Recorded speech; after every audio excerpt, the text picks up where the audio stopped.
Hello, and welcome to another episode of the Citizens of Lorcana podcast, a podcast where we invite you to be a part of their world. We are your hosts, Jared and James, and today we are talking about how to up your skills as a competitive card player. So without further ado, let's jump into the episode. Hey everyone, welcome to another week. And this week we are excited to have another special guest. Now, last pod we had an amazing conversation about convention prep because, as we all know, Gen Con is coming up sooner than we even expect. And we had that discussion with Sean Marshall of Parks and Cons. So if you missed that podcast, make sure to go back and listen to it. This week, we are discussing what it takes on how to go from being a good to a great competitive player with a guest who needs no introduction. Our guest is none other than Sugi from the LorcanaCast. Now, this is an episode that I recorded with Sugi, so sadly, we won't hear James' melodious voice. But before we get to the interview, we do have some news. We do, and if you keep calling it a melodious voice, I will sing, and then I will dash all thoughts of it being a melodious voice. Who knows? You might have a great voice. I've never heard you sing before. I have a really good talking voice and a horrible singing voice. There is no such thing as being able to follow, what is it, a tune, a tone? Carry a tune. Yeah, I cannot do that at all. So Same. Be thankful all I do is talk. But speaking of, we got a Valentine's Day present from the official Disney Lorcana social media accounts. They revealed a new card called Magic Mirror, and not only is it a new card, but it is a new card type, items. So this card is a 2-cost card with only the hexagon, no swirl around the hexagon. It is Amethyst, and the ability on it is called Speak, and it has the exert symbol, and then 4 hexagons cost, whatever you want to call it. So basically spend 4 resource to draw a card. And then the flavor text is, "What wouldst thou know, my queen?" So what do you think about that, Jared? It's hard to know exactly what to think about it without the rules. I mean, I love card draw. It's a powerful mechanic, but 4 resources seems kind of high. I'm still not convinced that the ink and the hexagons aren't 2 separate resources, but we just don't know yet. What do you think about it? Well, it looks cool, and as everyone pointed out, the animation is pretty cool on the social media where they have it. You know, the Magic Mirror kind of coming in to do his little talking thing, and everyone's like, that needs to be a holo where, like, you know, it has that effect a little bit on it. So that would be cool. That would be the coolest card ever. So without having been involved in TCGs much, I mean, drawing, yes, seems very powerful because anytime you can try and get a card advantage, that's always a good thing to get more stuff into your hand. But also spending 4 whatevers to get it does seem a bit expensive. So yeah, basically we're going to have to wait and see what the hexagons are, how you get them, how many you get, and when you can spend them. Right. And I've seen some people speculating as to whether an item has to be attached to a character or if it exists out in the field. I'm of the opinion that it exists out in the field. I think so too. And this is one of only a few non-swirl cost cards, similar to Hades and Dragonfire, that don't have that ink swirl around them. And so now, you know, everyone is trying to figure out again what it means that there is not a swirl around there. Like, is it has something to do with there being 2 forms of resources, ink and the power of Lorcana?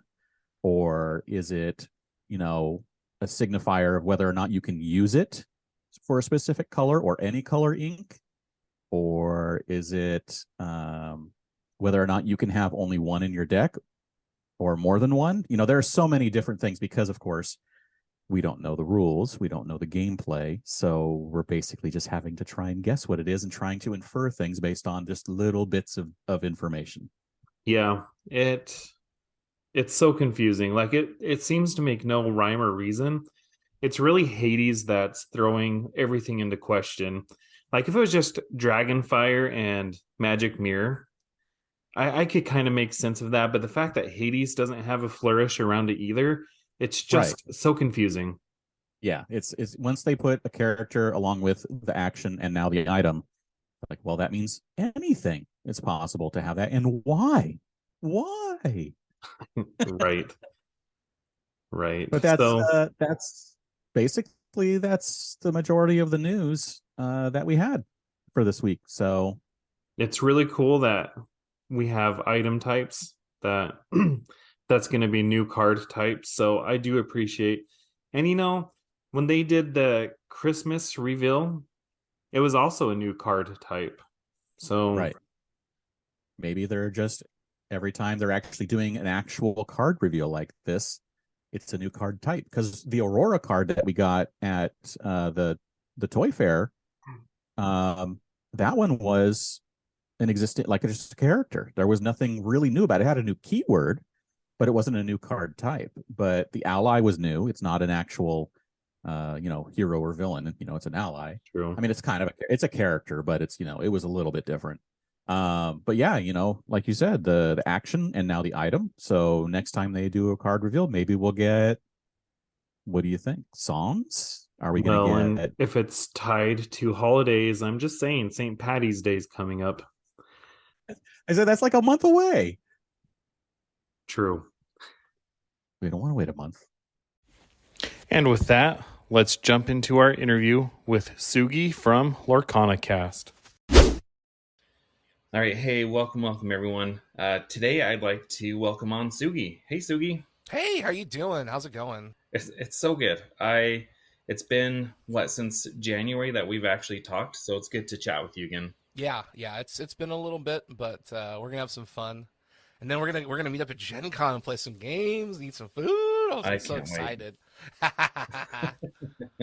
If you're listening and you're gonna be at Gen Con, get ready to come join us, have some fun. So I wanted to bring you on because on January 23rd, that feels like forever ago, but when I say that, I'm like, that was just like almost 3 weeks ago. But on January 23rd, I put a post on Twitter where I was asking people, I said, serious question, those of you who are competitive card game players, what does it take to go from good to great? And I got some amazing responses from a lot of people, but the thing that stood out to me with your response is you laid out 11 key points about what it takes to be a great competitive player. And today I just wanted to go over those and break those down. Yeah, I think of all of the points we're gonna talk about, the most important thing is a competitive player has a mindset. You go in, you intend to be a strong player, but you craft that mental fort. So as you play, you're going to have wins, you're going to have losses, and the difference between a good or casual player and a great competitive player is absolutely the best players in the world are constantly learning and growing and flourishing from everything: wins, losses, ties, good plays, bad plays. They don't get down on themselves. They don't beat themselves up. They don't go, "Well, that was a bad draw. I didn't lose that game. You just drew better than I did, or I just couldn't draw the right card." You take responsibility for what happens. You understand that there's luck and probability and player skill, but no matter what happens, you have that mindset of a winner, always learning, always growing, always humble. And if you take that mindset and apply these 11 things I talked about, you will absolutely become an incredible player. The worst players in the world are the ones who think they're really good and tell everyone they're really good. They're generally mediocre to kind of mediocre at best because you don't have that mindset. You're trying to buff yourself up and tell everyone, "I'm really really really really good." No, you're not really that good. I'm sorry. Yeah. One of the things that has stood out to me was Flake, who is on Twitter under the handle Watch Flake, and he does a podcast called Podcana. I can't say it right, but he says a loss is only a loss if you're not learning. And between that and what you said, like that mindset, you have to go in believing that you're going to win. So that's important for me. because in the past, I think I was just playing to play. So with that being said, let's jump into some of these points. With point number 1, I'm just going to read what you wrote, and then we'll go from there. So point number 1, learn your deck inside and out. Know every single card and the math of when you could pull that card at every possible moment. Knowing the math can help you determine if you should push the gas or pump the brakes. You have to know yourself before you can know your enemy. Okay, so I'll preface this one with for those who may not know, my name is Sugiyama, so I'm Japanese, and I'm very much a big proponent and fan of what's the word? This is probably more cultural than anything else, but just understanding who you are and what you believe, your reasons for knowing reasons for why you do things. I'm not going to get into like the thick of it, but basically the fundamental idea is I want to know about who I am so that I can help influence the world around me. And I believe that also is relative with trading card games, strategy games, any kind of game, because this is a quote from Sun Tzu. You need to know yourself before you can know your enemy. And so that predicated thought goes into you need to know what's in your deck. So the reason why I say that is when you're playing at a high level, I've seen this happen a million times. You're playing a game and your opponent has a board state, and I'll say, okay, pause, stop. We're doing a training session. Before we do anything else, what card in your deck can get you out of the situation? And the person playing goes, I don't know. Okay, well, or you've already lost at that point because you don't know how to get out of this problem. You don't know what you need to draw. You don't know what you're looking for. You don't know how long you need to stall. You don't know how much mana or resources you need. You don't know anything in order to win the game.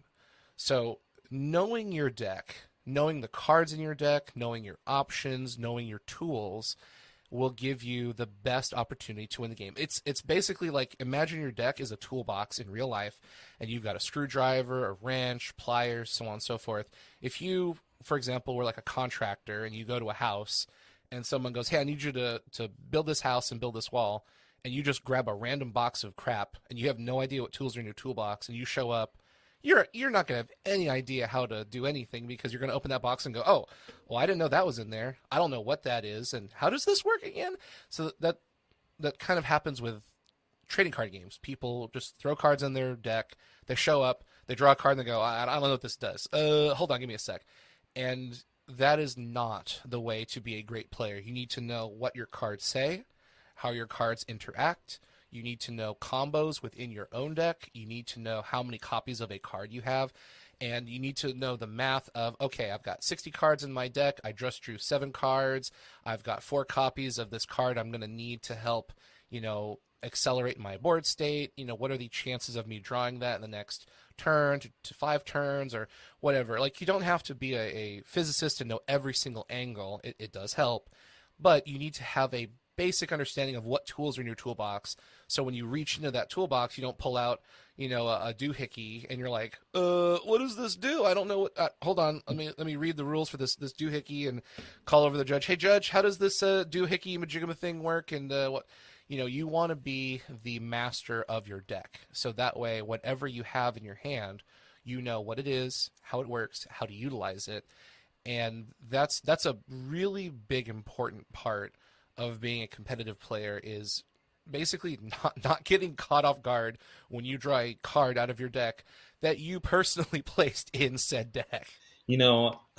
When I played card games, the My Hero Academia, when I would go to tournaments, I used to hate the people that would go through their discard pile and look at everything that was in there. Because I thought, what does it matter? Like, it's not going to affect what cards you draw. But now, talking to you and learning from other people, I realize exactly what's going on. They're playing a different game than I'm playing.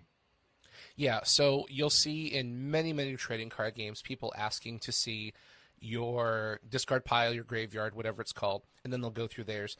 They're counting cards, and this is completely illegal because if you are playing a deck that should have a similar list to what everyone else is playing, they know you're playing, for example, 4 copies of Elsa, 4 copies of Mickey, 4 copies of Maui, 4 copies of Jack Skellington, and they go through your discard pile and go, oh, hey, look, there's 3 copies of Mickey in here, So there's only one copy left, and then they'll count basically the cards in your discard pile. They'll count the cards in your hand. They'll subtract that from the cards in your deck, and they'll do a quick mathematical check of, okay, there's 15 cards in the discard pile, 5 cards in your hand. That's 20 cards. It's a 60 card deck, so that means there's one copy out of 40 cards left. And if that's the card you need to win, then the odds are pretty slim. So I can probably play something that'll put some pressure on you, and if you don't have that Mickey, I'll win the game. It's so smart. Yeah, it's legal card counting. You can absolutely do it and not get thrown out. So I had a chance encounter with a gentleman who used to be the number 3 player in the world for the Star Wars Decipher card game. And that's exactly what he said. He said, you have to know your deck, and then not only that, you have to know all the other meta decks for exactly the same reason that you're talking about. A lot of the great players that I've watched since playing cards, as soon as they see that first card coming out, they pretty much know what deck you're playing. Yeah, it's very important. But a lot of people get that reversed. They think they need to know every other deck, and then they'll figure their deck out. That is absolutely incorrect. You've got to know yours. That's why I put this number 1. You have to know your deck. You have to know yourself before anything else. Because if you reverse it and you learn about everybody else, and then you learn about yourself, you're going to be weak. You're in the play space. You're going to know how every other deck functions, but you're not going to know how your deck functions within that space, how to counter them, how to outplay them. So you've got to know yourself. Because here's the other thing a lot of people don't think about. There's a lot of people that'll bring rogue decks that you've never seen before, and if your focus and your studies are on every other deck and not yours, the moment you encounter a rogue deck, you're going to have no idea how to pilot your deck to beat that.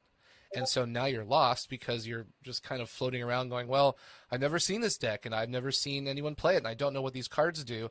And so now you're trying to figure out what their deck does. You're trying to figure out what your deck does. You're trying to figure out what the interactions are. And your opponents, they're going to know what to do and they're just going to run circles around you. And you're going to think, oh, I guess it's unbeatable. I don't know how to beat this deck. Well, no, that's not true. You just have no idea how to pilot your own deck, and that's a critically bad thing. You've got to know. You've got to have like hundreds of reps with your deck over and over and over and over until you're just sick and tired of it. Awesome, that's gold. So let's move on to point number 2. You said be confident. Winning or losing, your body language is a resource. Top players can read your face, eyes, body language, and anything else you're willing to tell them. Don't say anything with your mouth or body. Be confident and play well. And this was a weakness of mine. I would always convey, if somebody asked me, I'm like, oh yeah, I have so many copies in here. Whatever. This is something that I definitely need to work on. Yes, so we actually recorded a podcast episode about this topic alongside some other ones. You had actually brought up an idea about us explaining some of these points and then bringing our own to light. So we did it, and we definitely gave you credit for that idea because it was such a good idea. So that episode is coming out, I believe, on like the 20th of February. So depending on when this comes out and when that comes out, there'll be some overlap. Nice. But this is the biggest point I like talking about because number 1 is learn your deck. That's a huge one. Pretty much every single competitive player will tell you like the first thing to do is learn your deck. The second thing really fluctuates between people and their personalities. But my big thing is playing confident and using bluffing and body language to win games. So the nuts and bolts about this post is most non-competitive players, most new players, have a really bad habit of giving away information with their body language. They'll draw a card. They'll start smiling. Oh, I got a good card.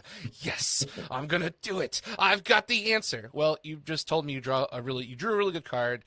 You probably drew some kind of answer to what's going on. And that tells me if I were to play an extra character, an extra spell, or an extra whatever to help kind of push the gas to win the game, I'm going to kind of pull the foot off the pedal and slow down a little bit because your face just told me you've got something good. It's probably some way to deal with my board state. So I'm not going to commit more resources that you can get rid of. I'm going to just use what I have, let you destroy what's on the board, and then I'll just replenish it with what's in my hand. So, that's bad. You've told me you've got a game plan, you've got ways to get rid of my threats, so I'm going to, not commit any more resources. Or if you draw a card, you make this big frowny face. Oh, man, I hate this deck. I can never draw what I want. Oh, he didn't draw what he wanted.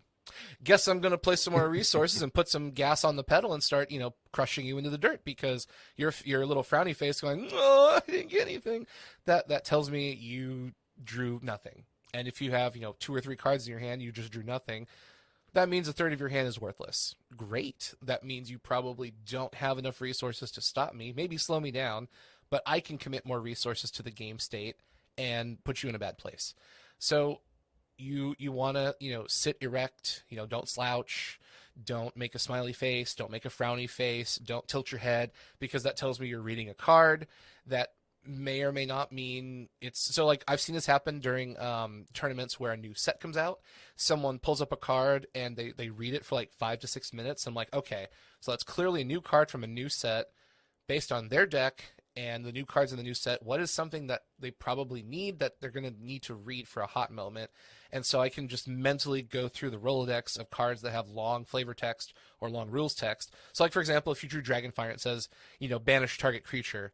If you're looking at that card for like more than 2 seconds, you're definitely reading more than that line of text.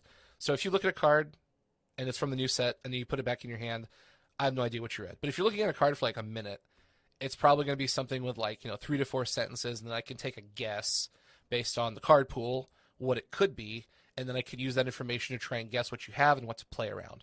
So again, everything you do with your face, with your time, with your reading, it's a type of information that you're giving to your opponent.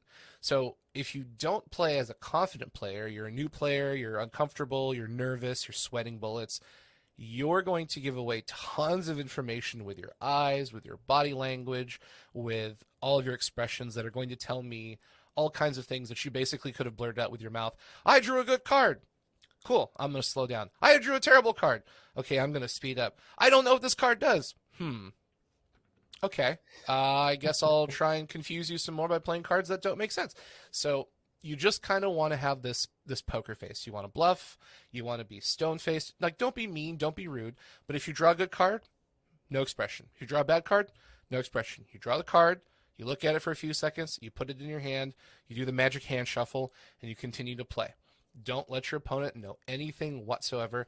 And the second part of being confident is you can outplay your opponent by being confident and having a bad hand. I've done it a million times. I've seen a lot of competitive players do it. If you're confident and you play like you have every single answer all the time, your opponent has no earthly idea what you actually have, and they have no idea what to play around. So you're forcing them to play the math. They have to play what the odds are, and they have to play what they guess are the most logical things that you as the opponent would have in their hand. And sometimes they'll make a mistake, and you capitalize on it, and you crush them into the dirt, you win the game, and you force them to make educated guesses that are incorrect because they don't know what you have because you're not telling them anything. And that's critically important as a competitive player, to just be stone-faced, have confidence, have no information being garnered by anything you do or anything you say. It's such a game within a game. And listening to you talk, I feel like you're describing me as a player. So it's really putting on that stereotypical poker face. I don't know, hearing you talk, it's literally like you're playing a different game than the game that I was playing. So Yeah. thank you for sharing that. So this is probably the easiest thing to practice. You can do it with friends, or you can do it in a mirror. Just draw cards, read the cards, and just, practice making no face. Like, I think it's called RBF. Just practice, like, you got the little kind of frowly scowl. You don't move your mouth. If you look at professional players when they're playing trading card games, they generally don't talk that much. I should clarify, when you're looking at like the finals, like the top cut, when you're watching, like, say for example, a Yu-Gi-Oh! YCS, people are talking and chatting and having fun.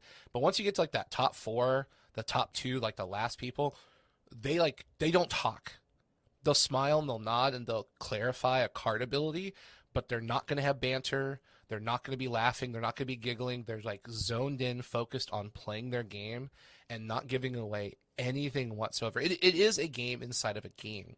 And once you begin to practice that and become really good at it, you become a scary player just because you do nothing. And I know it sounds weird, but doing nothing can help you gain a massive amount of victories because your opponent cannot tell what is going on in your head. if you can block them out and have that mental fortitude by just being confident, it scares people because they're like, did they draw a good card? Did they draw a bad card? What are they going to play? What are they going to do? Because your face won't tell them anything. You're just drawing cards, playing cards, making plays, and forcing them to basically lose an accessible resource that some people are used to doing and used to having. Because when they play people who aren't competitive, little Timmy who draws a card, I can't play this card. Oh, well, I guess I'll put it in my hand. Okay, that you just told me you dead draw. Like, that card's worthless. Okay. And then mentally I'm noting, okay, if you've got 4 cards in your hand and you drew a card, 20% of your hand is dead. So I don't have to worry about that. And if you keep doing it over and over, then that means your hand is getting worse and worse. Of course, again, you could lie and bluff and counter bluff and all that stuff. But on average, 99.9% of the time when someone, makes a face, generally it's genuine. So that's just something you have to practice. And again, like I firmly believe in being honorable, being honest, being kind as a human being. But when you're playing a game, be stone-faced. Just poker face it up. Yep. Don't wear glasses, by the way. People try and wear like reflective glasses. I can see what's in your hand. Don't do that. Please, it's not poker. Don't try and wear, cool reflective goggles. It doesn't work. But I mean, practice that stone face, that dead eye, that RBF, whatever you want to call it, where you just don't give away anything. Because here's the other side. I know this, we're getting really deep into this one. Your eyeballs, your eyes, the windows to the soul, your eyes can also give away that you have something good. I've seen people who have stone face, their face doesn't do anything, but they'll pick up a card and their eyes will kind of like twinkle, like, ooh, like, their eyes will actually like open up a little bit. And that tells me the exact same thing. You drew a good card. So you have to practice drawing good cards, drawing bad cards, just drawing cards. Don't use your eyes. Don't use your mouth. Don't make any muscular flexes in your face. Just draw the card and go, okay, cool. Point number 3. Everything is a resource. Cards, life, lore, attitude, body language, etc. Learn how to manage all of those items. You never lose until you have 0 life or whatever win con is in Lorcana. Don't be afraid to spend or lose resources now to win the game. Okay, so this is a super duper easy one, and I'm not going to have to talk about it very much because this post kind of explains itself. Everything is a resource. Newer players are scared to lose life. They're scared to lose creatures. They're scared to play cards because they think, if I lose a card, I'll lose the game. Not true. Everything is a resource. We don't know currently at the time of this recording how to win Lorcana, but let's just say, for the sake of this explanation, that you have 20 life or 20 lore points or whatever you want to call it, and if your life or lore points are depleted, you lose the game. So a lot of people think, oh, I took a hit, I lost 4 life, I'm losing the game, oh my gosh, no, this is terrible. You're not going to lose the game until you have 0 life. So you have, essentially, in this example, 19 points of life or lore or whatever you want to call it to play with. There's cards that say, deal 2 damage to yourself, draw cards, or, deal 4 damage to yourself and destroy opponents' creatures or whatever. There's a bunch of cards and mechanics in games that hurt you, but give you a massive benefit. And a lot of people think, oh, these cards are terrible. Why would I hurt myself in order to gain some kind of special effect? And the reason is, everything is a resource. So sometimes it's like playing chess. You have to make a sacrificial play to get rid of a pawn in order to make room for yourself to win the game in the long run. So the easiest point on all this list for new players is don't be afraid. Fear will curl you up into a ball and make you a much worse player, because if you're afraid to spend a card, if you're afraid to lose life, if you're afraid to do X, Y, or Z, you'll never be able to reach out and grow and flourish as a great player.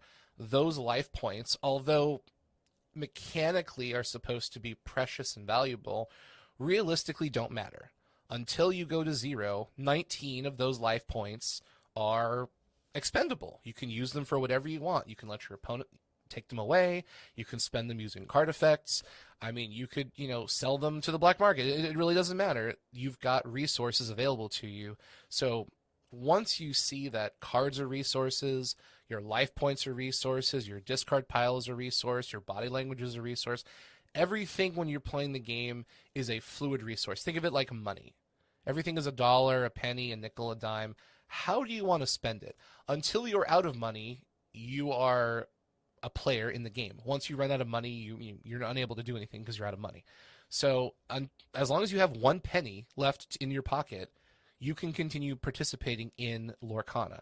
So don't be afraid to spend everything you need to win a game. Point number 4. Knowledge is power. The more you know, the better you will do. Once you know yourself, then you can know your enemy. Learn meta decks, meta combos, learn what all the cards will do. Play against bad matchups. See what happens when you have a bad draw. Read, study, learn, and network. And we kind of talked about this one in point 1 when we were talking about learning the deck. But there are some things in here that stand out, especially at the end, where you're talking about play against bad matchups. See what happens when you have a bad draw. Read, study, learn, and network. And that's something I'm coming to learn too. If you have a network of good players that you play with consistently, that's going to elevate your gameplay. Oh, yeah. Never be the smartest person in the room unless you just have to. I learned that many, many, many years ago. You always want people in the same room as you to be smarter because that way you can learn from them. So this is a really interesting point. This is kind of the opposite side of the same coin as point number 1, knowing the deck. And that's why I reference, the more you know yourself, the more you can know your enemy. Again, Sun Tzu. So when you learn your deck, you become a good player. When you learn your deck and you learn all the other decks around you in the meta, that's when you become a great player because you know what your deck does and you know what their deck does. And it's exactly like what you were saying. Once your opponent plays a card or two, you know, oh, hey, I'm going to be playing against this Aladdin aggro deck. Or, oh, hey, I'm playing against this Princess Elsa control deck. Or, hey, I'm playing against Simba and Friends Zoo, or whatever the decks turn out to be. I'm using arbitrary titles. But if you go into a matchup and you know what the top, let's just say 4 or 5 decks are, and your opponent plays a card from one of those decks, you know what you're about to get into. So that way, you know what board state you're going to see from them. You know how to counter on your end. You know what kind of removal spells, combat tricks, special abilities, all these things are happening. The main point is knowledge is power. You don't want to get caught with your pants down. You don't want to walk around in your underwear going, yeah, I don't know what I'm doing, and I don't know what they're doing. Uh-oh. And that's what happens to a lot of people is they show up and their opponent plays all these cards and like, wait, hold on 1 second. And they have to read through, this 5-card combo, and the opponent legally played everything correctly. But you, unfortunately, not having done your research on what's going on, you didn't quite understand that, Simba can search out a Mufasa, who then allows you to draw 2 cards, and then you discard a card, but then you played a card that allows you to pull that card out of your discard pile onto the field for free, and so now you basically reanimated a Scar, and, you're just sitting there going, wait, what? I thought you just played a Simba. Yeah, but Simba searches Mufasa, who allows me to discard Scar, but then this card allows me to reanimate Scar, and then Scar allows me to go hunt for 3 different jackals, and then I can play Zazu, and you're like, Judge? So, yeah, you don't want to get caught with your pants down. You want to know what your deck does, you want to know what their deck does, and you want to know how those 2 decks kind of intertwine. How do you beat your opponent's deck? How do you defend from your opponent's strategy? How can you circumnavigate their tricks? So on and so forth. The second half of this post, play against bad matchups. A lot of people, when they're testing, play against matchups they're comfortable with. That's important. What's more important is playing against matchups you're not comfortable with, because that makes you a great player.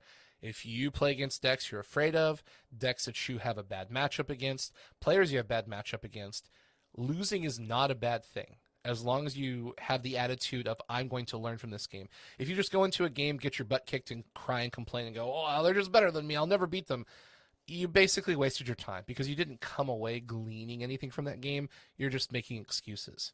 So you want to play against bad matchups consistently, learn how to beat bad matchups, and then they'll turn into regular matchups, and you'll become a stronger player. The next one says, see what happens when you have a bad draw. So once you've gotten comfortable with your deck, then you've got comfortable with meta decks, then you've got comfortable playing bad matchups. Something I like to do is let the opponent pick your opening hand and have them give you the worst possible hand and see what happens. Can you play out of it? What can you do? What are your options? How do you get out of this scenario? Because it doesn't happen frequently, but when it does happen, if you've got experience, you'll have the tools you need to kind of figure ways out of a bad situation. If you don't practice having a bad hand and you draw it in a tournament, you've probably just lost because you have no idea what to do. You're just going to be guessing. Also, you're going to be under pressure. You're probably going to be tired. You're probably going to be, slightly dehydrated, and your blood sugar is going to be low, and you're in all of these really terrible scenarios. So you're setting yourself up for success by practicing a really bad situation in the comfort of your own home, where you're not in a major tournament and you're not sleep deprived and all those things I mentioned. Now, you don't need to do that hundreds of times, but you probably want to practice bad draws and good draws every so often. So like I said, sometimes I'll let the opponent pick the cards out of my deck from my opening hand, and then sometimes we'll play a game where I'll pick my first, whatever. Let's just say 7 cards. That's kind of a standard for most trading card games. So I'll pick the first 7 cards I want to see. And sometimes I'll realize those are not the best 7 cards I could have drawn. That begins to make me a better player because now I'm starting to figure out what are the best cards I could potentially draw at the start of a game. And what happens is the more you play those scenarios out, the more you begin to see those lines of play that we were talking about with point 1, learning your deck, learning yourself. And so as you play games, if you know, hey, these are the best 7 cards in my deck to open with, and you're at a tournament and you draw 4 of those cards, you've got the experience and knowledge to go, okay, I know what I can do with these 4 cards to get the most efficiency out of my deck, to get the strongest board state I need early game. So yeah, knowledge is power. The more you know about yourself, the more you know about your opponent, the more you know about good matchups, the more you know about bad matchups, the more you know about good opening hands, bad opening hands. It just kind of comes together to make you a well-rounded, knowledgeable player. Hearing you talk again, I can see a lot of myself in those bad examples that you were giving. Point number 5 is to be patient. The best players in the world take time to think. Winners think 3 to 5 turns ahead. Take a beat, breathe, do the math in your head. Be willing to step back and ponder what you need to do versus what the opponent might do. I struggled with this one too. I was one of those kids in school when there was a test, I was the first one done. I'd have it done in, 5 to 10 minutes, and my classmates would take an hour, So when I'm playing card games, I'm the same way. As soon as they're done playing, I know exactly what I want to do, and I play it. But that doesn't necessarily mean it's the right move.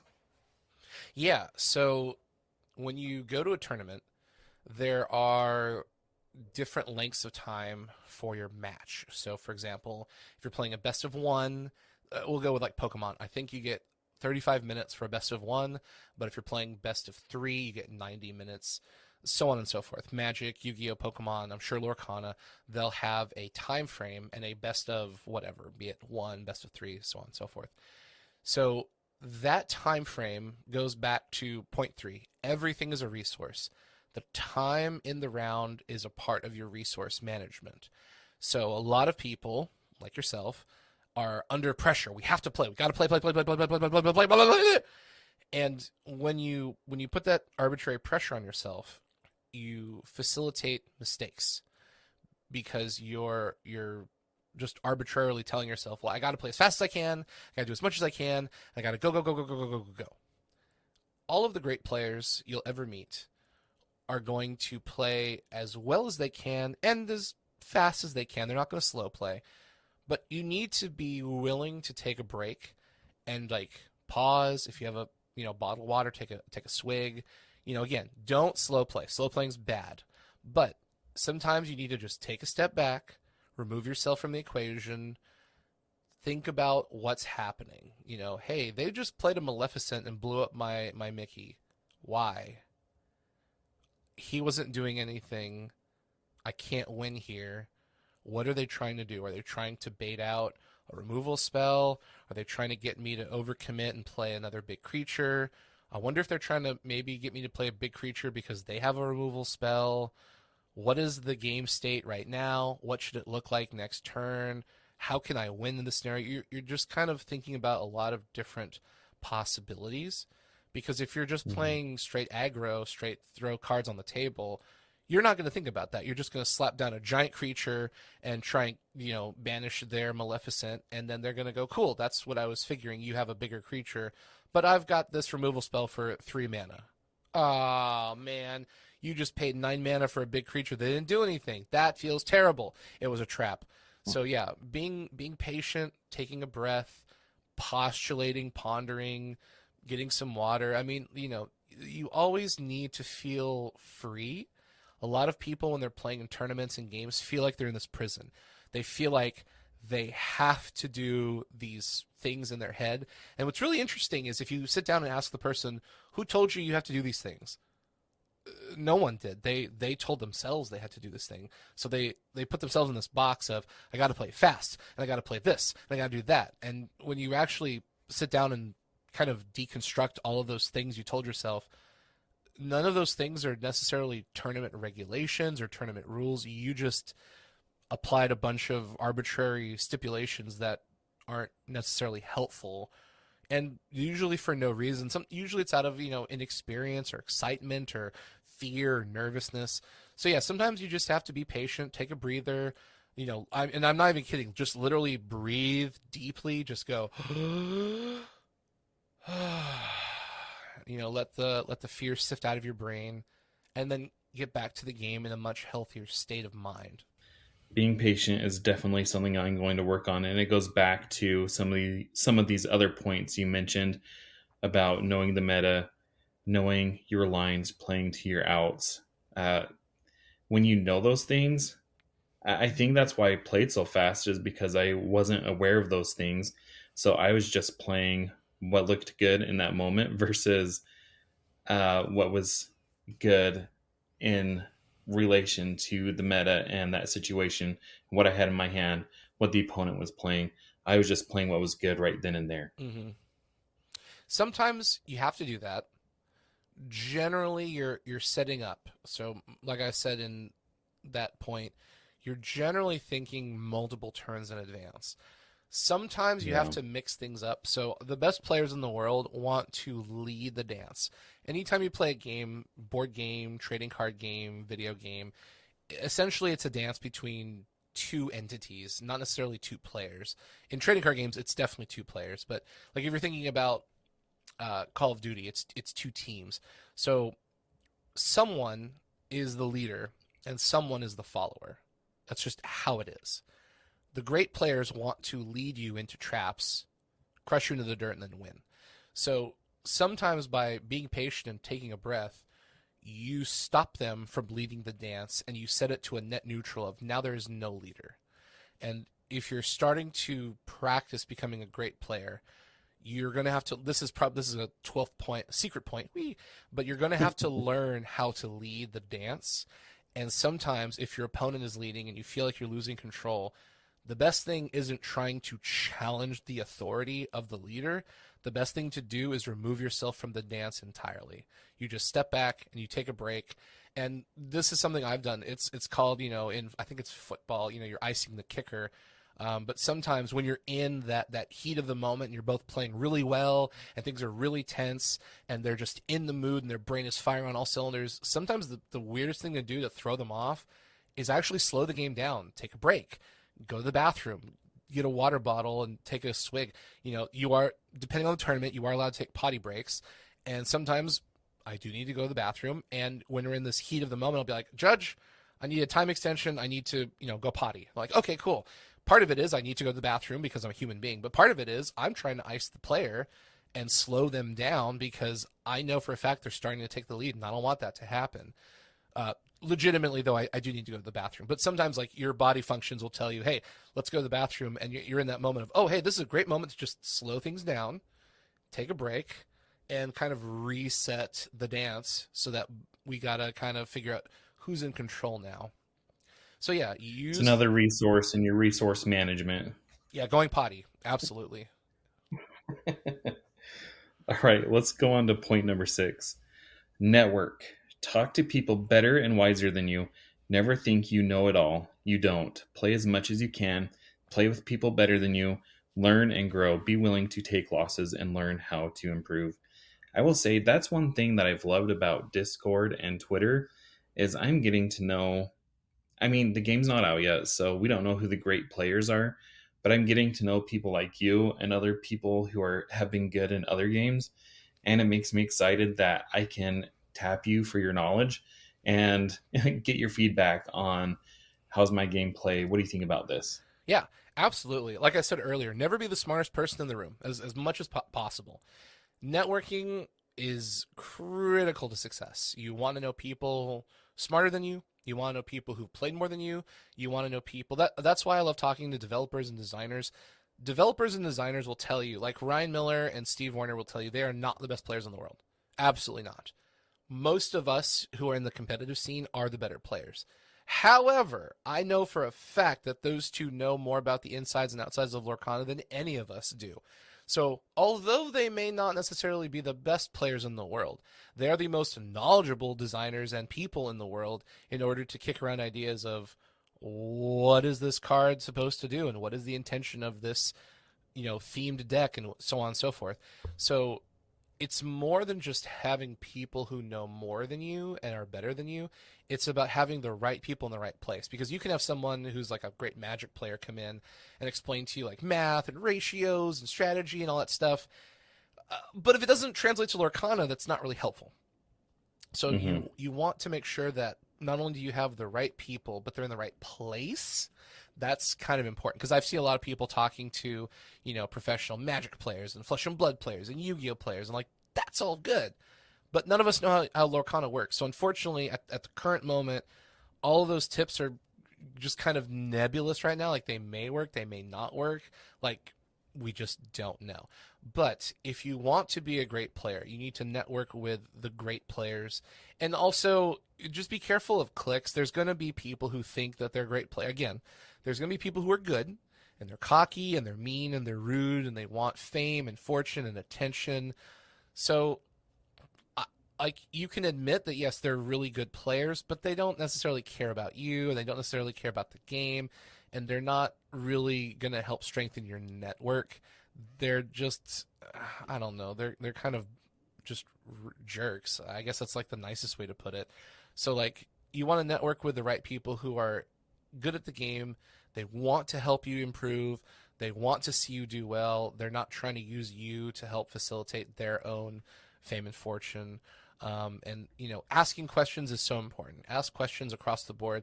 There's no stupid questions, realistically, unless you're asking, like, how to, I don't know, eat plastic miniatures safely.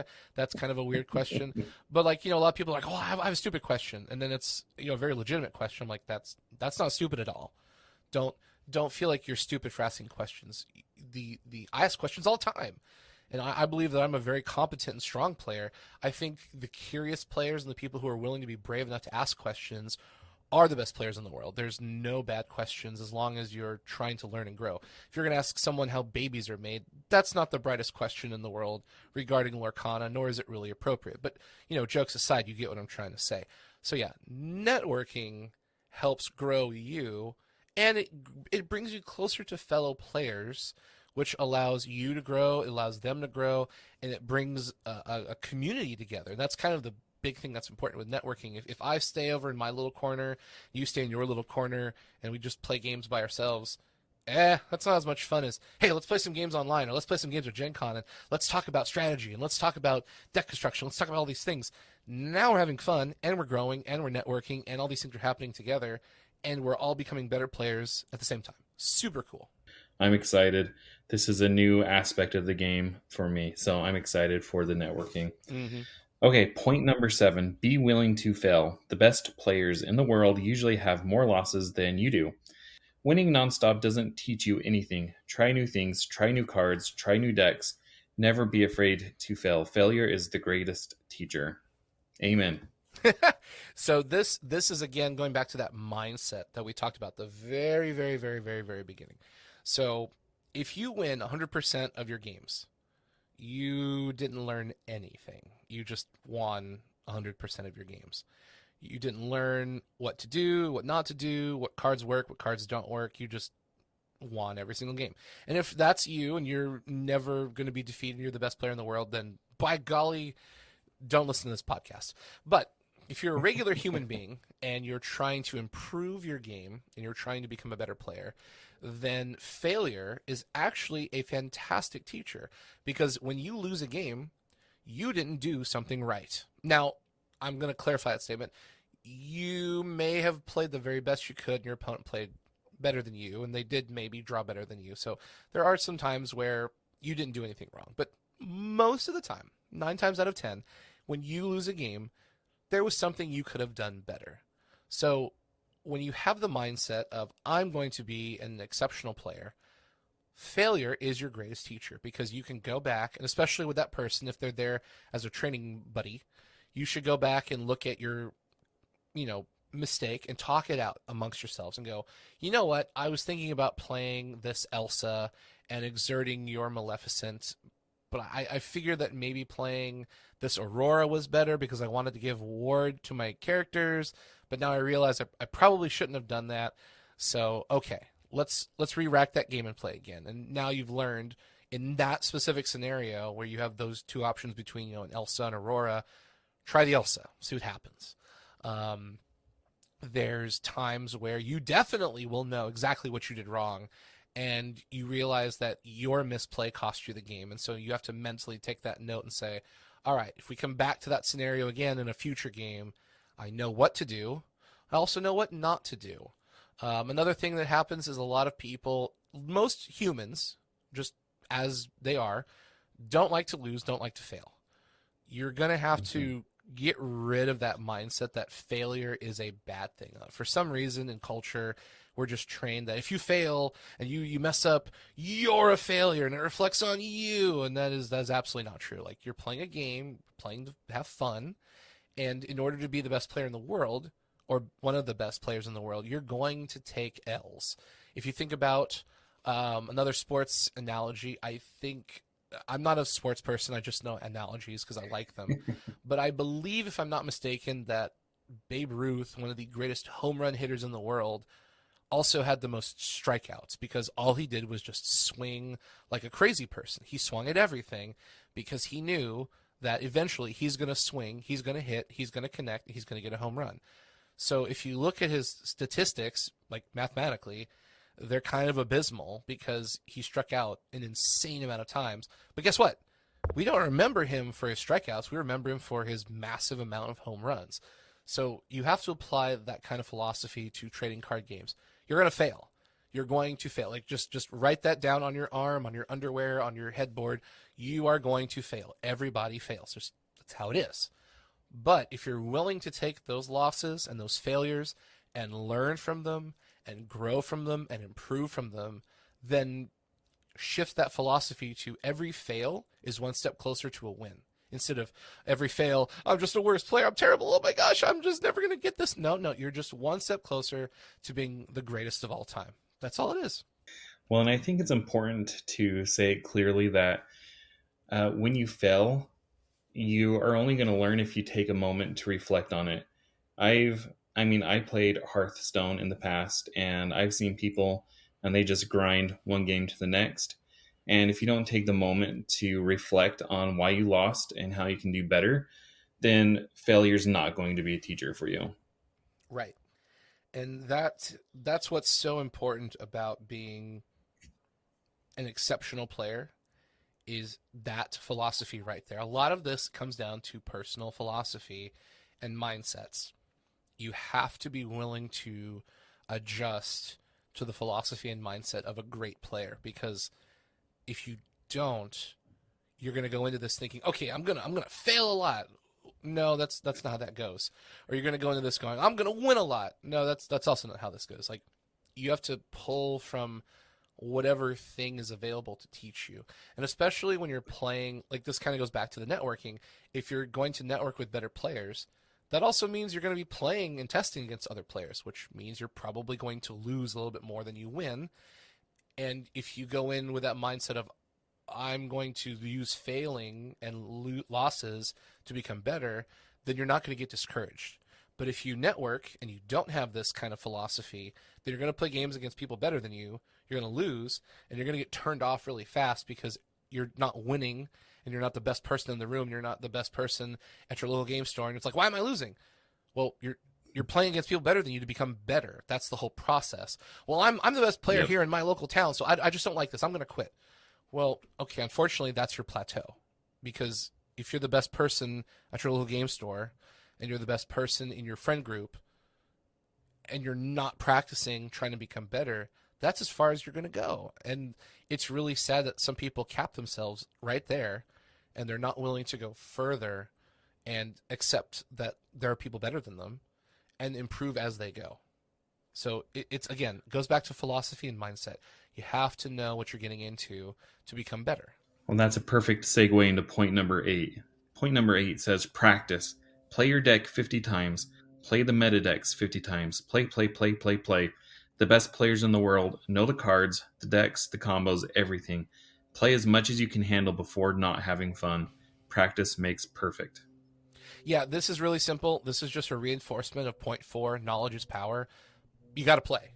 You can study as much as you want. You can theorize as much as you want. You can watch YouTube videos as much as you want. But if you don't play those decks 100 times, you're just going to be a theory master. And although the knowledge is good, application is better. I've seen people come to tournaments. I've run them.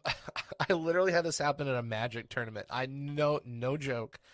Guy sits down across from me, starts shuffling. We play like the first 2 turns, and he's like, "I've got a 62% chance of beating you." I was like, "Okay, what's that predicated on?" He goes, "Well, I've run this matchup 100 times in my my deck generator, and I've got the edge to beat you." I was like, "Okay." I proceeded to very easily beat this guy, and he was like, "I just don't get it." And I'm not making this up. I'm seriously, this happened at a Friday Night Magic, and this guy's like, I ran the math. This should be the most perfect deck. I should be able to win everything. I was like, well, I don't want to be rude, but numbers in theory are great on paper, but if you have no idea how to apply them and how to read opponents and how to deal with humanity, which is not accounted for in those numbers you just crunched, you're never going to win a game. And he was like, "Oh, I didn't account for that. Oh my God." Like, he was very, very much a logical numbers person. And I was like, rewrite the algorithm. I was like, "Yeah, your algorithm didn't account for humanity. Also, I'm a really good liar." And, he's asking me, he's like, "Do you have this card to counter me?" I'm like, "Yes." "Okay. Well, then, of course I don't have that card." And so he's taking what I said and making completely different decisions. I'm like, half the time you ask me questions, I just lied to you. He goes, "What? Why would you do that?" I was like, "Because it's a game and I don't owe you anything." He goes, "Oh, I guess you're right. I didn't think about that." I was like, bro. So yeah. Theory is great.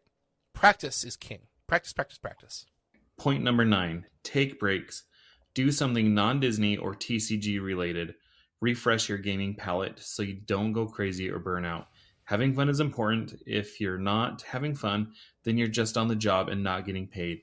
Take a few days and take care of yourself. Okay, this one I think is pretty self-explanatory. If you're going to be a very, very, very, very, very competitive player, you're going to, unfortunately, and this will turn a lot of people off, and that's fine, but the best players in the world basically live and breathe that game. They have family time, work time, and then Lorcana time, and that's kind of it. You don't watch sports events, you don't paint miniatures, you don't go to cookouts. You live it, you breathe it, you talk it, you sleep it, you poop it, however you want to think about it, it is your life. A lot of people, once they're in that life, don't take breaks and they burn out. They overcommit to the game. So something every person has to do is take a break. Do something that you love that is not Lorcana related. Take a couple days off. It's mental health. It's just taking care of yourself. Whatever works best for you. If you need an ice cream, if you need a massage, if you need, I don't know, go hunting, maybe watch the Super Bowl, whatever you need, turn it off, put it in the corner, lock it away, don't interact with it for a couple days. Come back to it when you're happy. That's the big thing. Lorcana is a hobby, and unless you work for Ravensburger or you're sponsored by some company, it's like I said, you're basically working for free and not getting paid. That sucks. Like, we all have jobs and we get paid for it. That's good. But if you're going to spend, 8 to 10 hours a day on Lorcana and you're not getting paid, it's a hobby. Do something else. Take care of yourself. Take a break. Just, whatever works best for you. Some people can, write a note down, track your time, or, schedule it on your phone, or whatever you need to do. Just make sure you're taking care of yourself, because some people just get way too deep in the sticks, and then 3 months later they're like, I'm sick and tired of this game. Why? I've play 100 games a day for the past 3 weeks. Oh my god. Have you done anything else? No. Okay. Maybe we're gonna need to like pull you back, watch some Netflix, watch some Harry Potter or some Lord of the Rings, or go get something to drink and let's try something different. So yeah, I think the most important thing, have fun. If you're not having fun, stop. Do something else. Come back later. And so this is point number 10. And I will say, among the great players that I've talked to, I've definitely seen this to be the case. Be humble. Many players can be good, but cocky and arrogant. The best players in the world are humble. They listen, they are teachable, and they can grow. Humility is a part of being the best in the world. Always be open to change and growth, and you will be one of the best.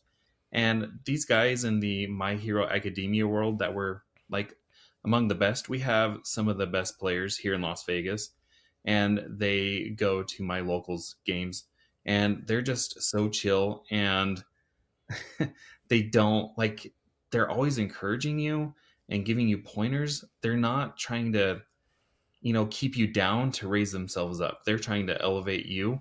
And that humility is just something that I've seen interacting with the people who are really good. Yeah, this is something that not a lot of people talk about. It's very commonplace in media to see the quote unquote best players in the world, and they're these really brash, cocky, booty holes, and people just think that in order to be the best player in the world, you have to be a giant tool. And secretly, behind the scenes, the best players in the world are actually exactly what you just said. They're humble, they're kind, they want to build you up, they want to encourage you, they want you to grow, they want you to become a better player. And that is very much the opposite of what you see on the forefront of trading card games. You see these people who are super cocky, and they're winning events, and now you got to pay them on Patreon to find out what their deck was, and they'll tell you how to play in their game. And these people don't care about you. They want to take your money. They just want to, and of course, usually the content they put out is very, very minimal at best. They put a picture up of their deck, and they tell you like 2 or 3 things how to play the deck, and most people in your locals already know that, but they want to charge you like $20 to find out. It's like, that's gross. So yeah, if you want to be the best player in the world, you have to get out of your own way, and you have to be humble, because again, there's always someone in the room who's better than you. And that's the thing. Half the time when I'm playing Magic with other people, I don't tell them that I can beat them. I don't need to prove myself. I don't need to boast that, oh, I'm better than you. I've been doing this for 20 plus years. It doesn't matter. Like, if you want to play a game with me, I'll play a game with you. But when people are running around going, oh, I'm the best player in the room, like, yeah, I know like 5 other guys outside of myself who will they'll wipe the floor with you. And none of us need to step up and say anything. We'll just wait for that person to come up and be like, hey, let's play a game. I can beat you. Okay, cool. And we'll play a game, and we'll defeat them, and they'll be like, oh my gosh, how do you do that? Oh, I've just been playing a long time. And must have been luck. Yeah, I guess I drew better than you. I don't know. So your humility is a very, very important part of your capacity to grow. The more humble you are, the better you will be, because the ability to learn and listen and be teachable is so valuable. I cannot express how valuable it is to be willing to let someone smarter than you teach you how to become better, and then grow from that. If you're just this cocky, arrogant player, you'll get to a plateau. You'll be good, but you won't be great. And that's the big thing you were asking about, is how do I become a great player? I know the answer to this one. Be humble. How do I become a good player? Be really loud and obnoxious, and you'll be good. You'll get real good. I promise you'll get good. But if you want to be a part of the secret society of greatest players in the room, you got to be humble. That's a big one. Point number 11. We've arrived at the end. Last but not least, no rules and rulings. Knowing how a card interaction resolves can be the difference between winning a tournament and getting outplayed. Know as much as you can about as much as you can. Information is power. Use it to your advantage. And Sugi, you're going to laugh at me, but when I would go to card game tournaments and a player played a card that I didn't know, I just assumed that they were playing it correctly. Oh no! So we make this joke on the podcast all the time, and if you're a Yu-Gi-Oh player, you've heard this a million times. But guess what? Yu-Gi-Oh players can't read. We just can't read. We have no idea what we're doing. We play cards and we just make up rules as we go. And although the joke is funny, I think Yu-Gi-Oh is actually the best example for this point because Yu-Gi-Oh is not a trading card game. No, no, no. Ladies and gentlemen, it is not a trading card game. It is a grammatical check on your knowledge of the English language and how periods, commas, apostrophes, and colons work, and that's very obnoxious. But all jokes aside, Yu-Gi-Oh is one of the most complex games because they use keywords like and, or, then, before, stuff like that. So if you aren't actually reading the card, you'll try and do things that can't actually happen. So for example, like in Yu-Gi-Oh terms, there'll be a card that says, if you play this Mickey, you can draw a card and you can discard a card from your hand. So most people will say, "Oh, I can do both. I can do one or two, or you actually need to draw a card, and you may choose to discard a card." Whereas some people will say, "Oh, I have to do both of those things." Well, it doesn't say you have to do both. It says you can draw a card and you can. So, like when a card says you may or you can do a thing, most people just don't read that part and they assume you have to do what it says. So, like reading cards explains the card. Very important. I know it sounds funny, but it's a trading card game thing. RTFC, read the flipping card. I don't know what it is. I mean, like I'm guilty of this. I've read cards in my brain, and I'm like, this is what my brain says it does. And I'll play the card, and what I tried to do is not what the card actually said, and it happens. We all make mistakes, so yeah, read your cards. But point 11 is the most interesting point because you can know all the other 10 points. You could be humble, have a great network, know your deck, know your opponent's deck. But you can get stat checked at a tournament based off of a ruling that you didn't know about and lose a game because you didn't know about that ruling. So knowing how cards interact and knowing your FAQs, knowing your erratas, knowing your floor judge rules, all of those things are critically important because these are the super tiny minutia that catch good players off guard. And point 11 is 100% the scale that tips good from great. Great players know the interactions and rulings of all of the cards to the best of their ability. No one is a human computer, so everybody makes mistakes, but to the best of your ability, you want to know how does the brave little tailor Mickey that has evasive work with, say, the blue Maleficent card gets rid of keywords. So it says on his card he has evasive, but if Maleficent is on the board, he doesn't have evasive. But then if you play this, equipment spell that gives him evasive, does he actually have evasive? What is the ruling? You need to know that so you know how to utilize that scenario to the best of your ability. Because I guarantee you something's going to happen somewhere at a tournament where there's going to be some kind of weird ruling that nobody knows about. And once it's ruled by the floor judge, that ruling is going to be the industry standard for, locals and tournaments and all that other stuff. And if you don't know what that is, you're going to get caught with your pants down and go, wait, I didn't hear about that. Oh, yeah, it happened at, Gen Con last year. This was the ruling from such and such. Oh, I didn't know that. Yeah, sorry, man, but unfortunately, you're going to lose the game because you didn't know that. You got stat checked. My bad. Sorry, dude. That's a really feel bad moment that you played the best you did, you gave it everything you got, and you lost to a rule that you didn't know about. And it happens to everybody. It's going to happen to you.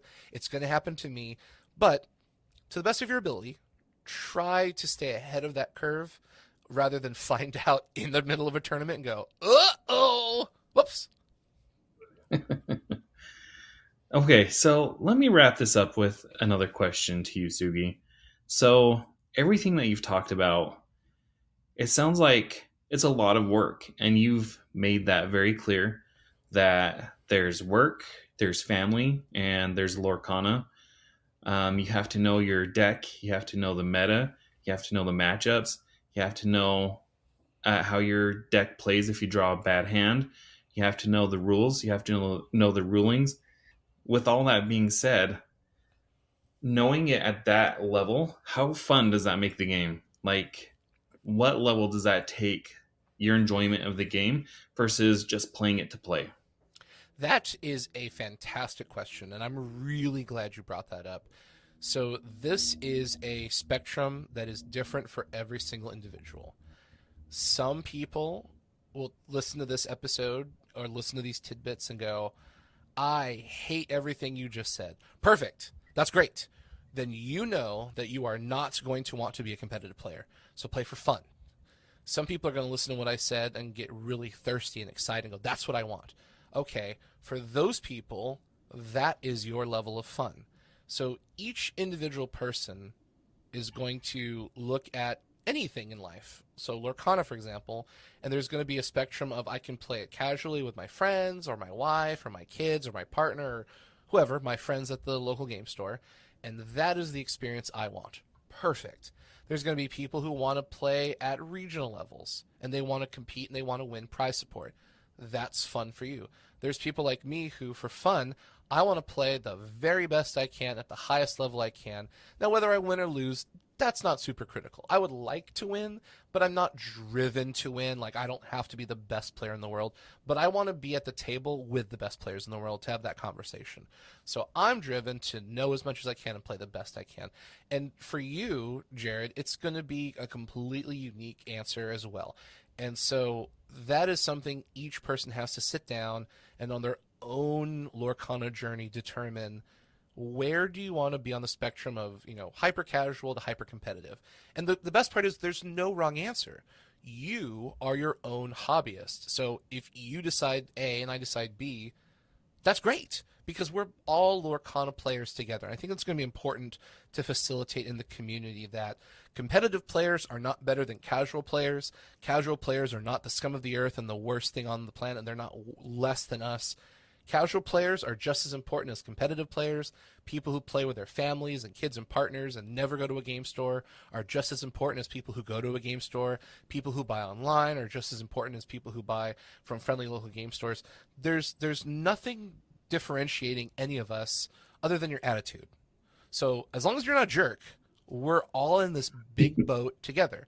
And if you're a jerk, you can go somewhere else because we don't want you.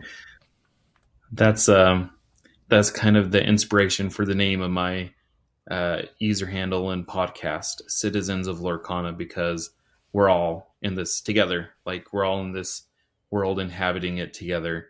And it's something that we should all be able to enjoy. Yeah.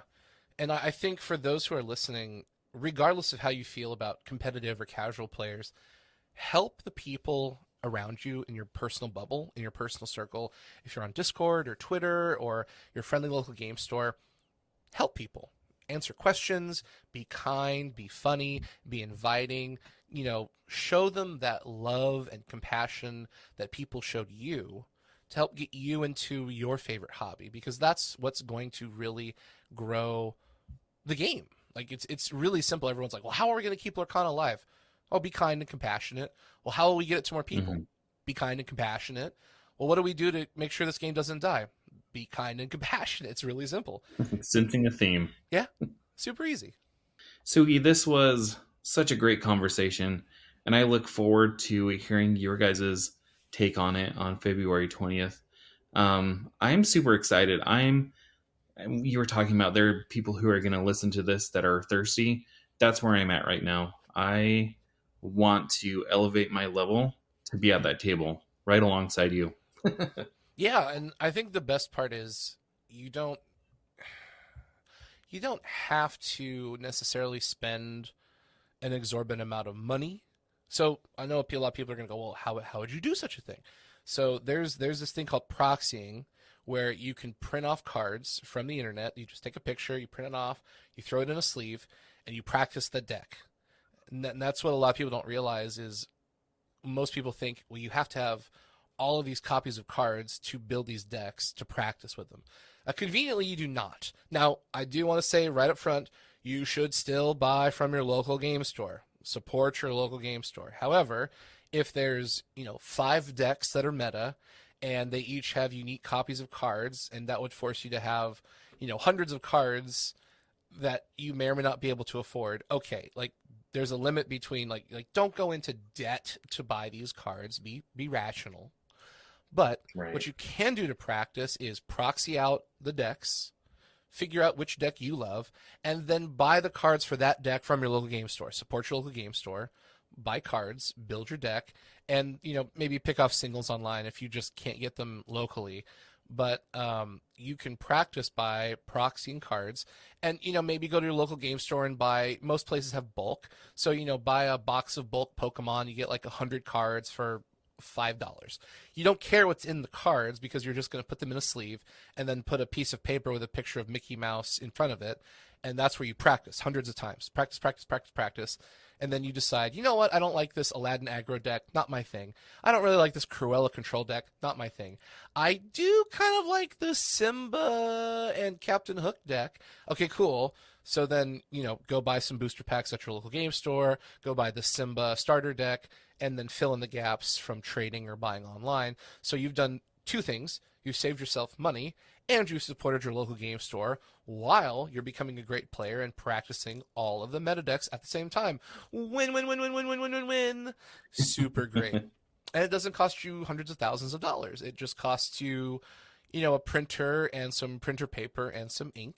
Or if you don't have that, you can go to your local Kinko's or UPS and print off, files for, I think a sheet of paper is 40 cents. I mean, there's a lot of ways to get your hands on the proxy cards to practice, to then reveal what deck you want to play, and then you go buy that deck. Yep. If people want to find you, where can they find you at, Sugi?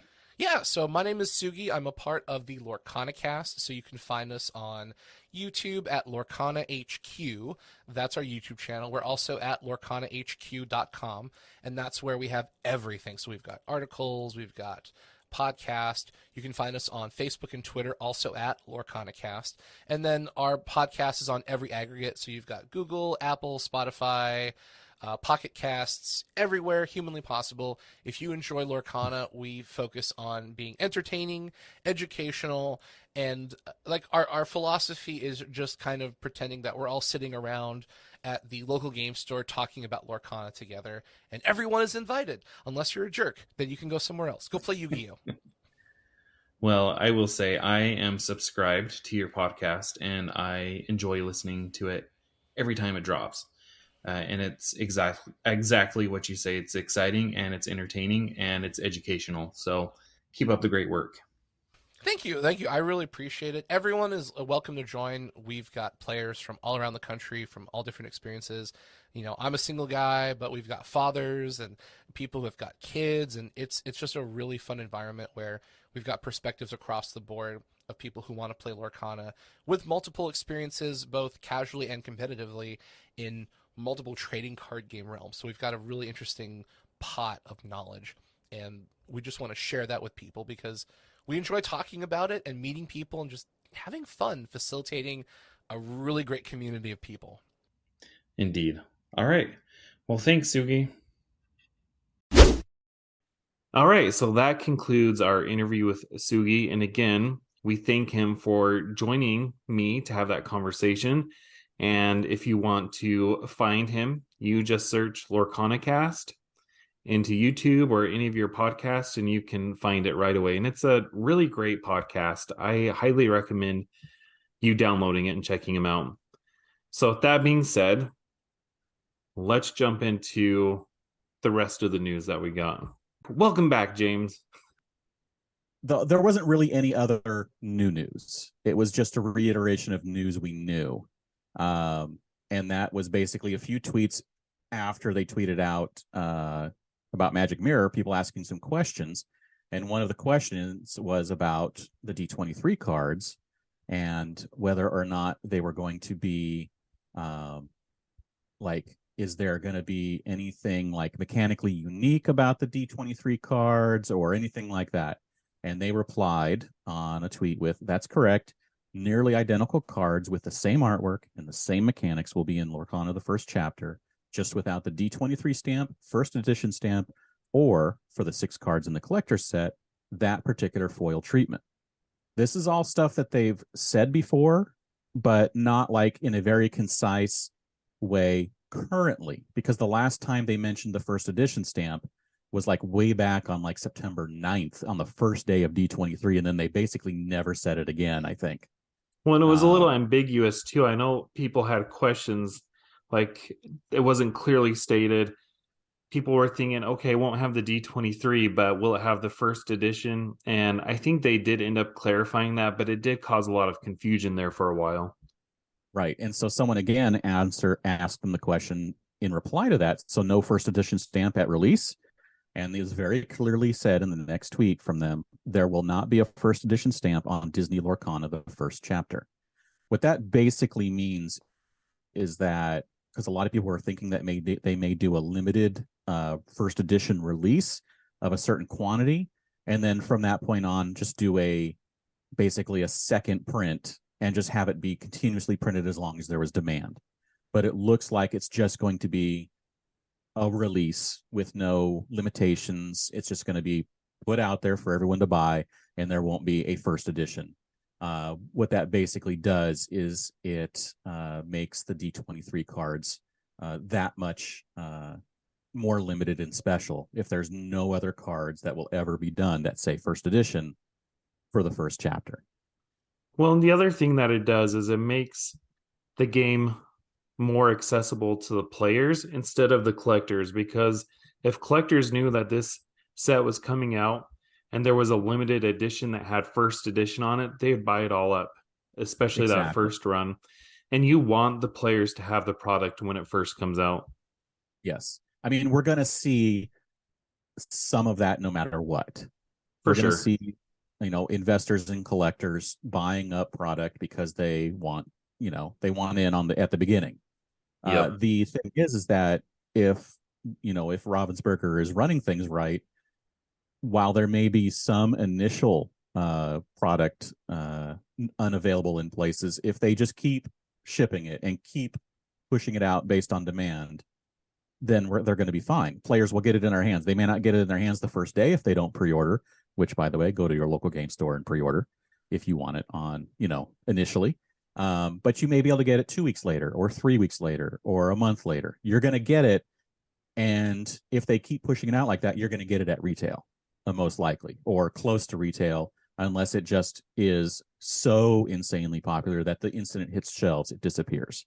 But they'll just keep pushing it out. And if you want to wait, you can wait and see what happens. If you don't want to wait, go to your local game store and pre-order. Yeah, I would second that. Let your local game stores know now that you're interested.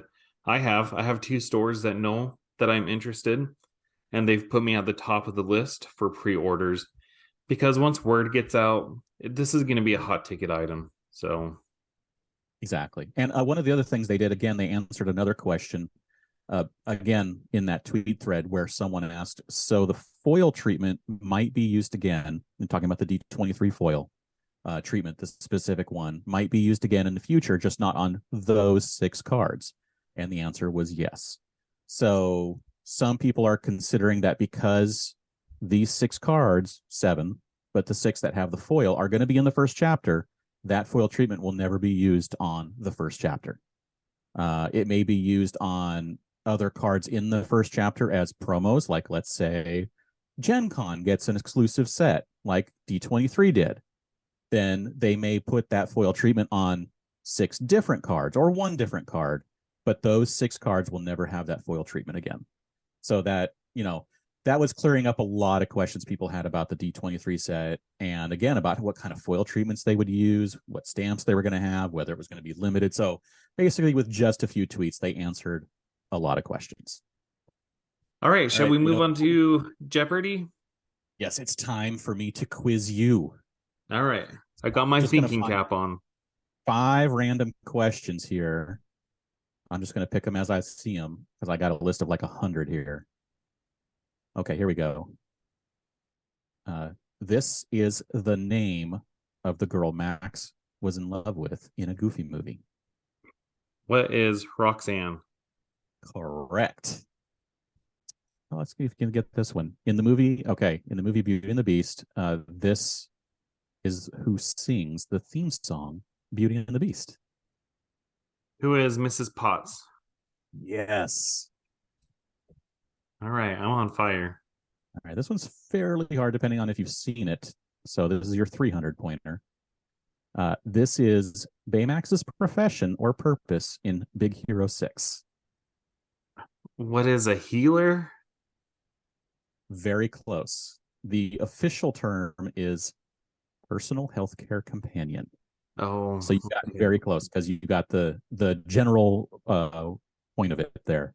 got the genre. Okay. The genre. I don't think. Okay, here we go. This is what King Fergus gives Merida for her birthday in the film Brave. What is a bow and arrow? Yes. See, that one was either easy or hard, depending on if you think that he would actually have given her a bow and arrow, which are like, did he give it to her? But anyway, here is a tough one. Okay. This is the number of siblings that Thumper has in the movie Bambi. Gosh. Okay, I mean, I'll take a guess, but there's no way. What is 7? Close. Thumper has 5 sisters. Wow. You're like, Yeah. wait, I never would have gotten that one. 200? No, I wouldn't have gotten it either. That's why it was the 500 point question. So you you're did good. trying You to got give me an 3. impossible one. Right. I basically tried to give you an impossible one. Well, I gave you the Prince Florian last time, so that's fair. Yeah, that one was hard. Yeah. And when I looked that up, did you ever see where they gave him the name? It was, you said it was on something like not even connected to the movie. It was later. So I wasn't 100% sure, but when I looked it up, it was from a commercial for Euro Disney in France. Yeah. That's crazy. All right. Like, if you liked what you heard today, you can click like, subscribe, and follow me on Twitter at Citizens of Lorcana. And obviously subscribe to this podcast. James, where can they find you? You can find me everywhere online at Dan Regal, and you can check out geekshotphoto.com for photography links and such for my wife and I. Awesome. Thank you all for listening.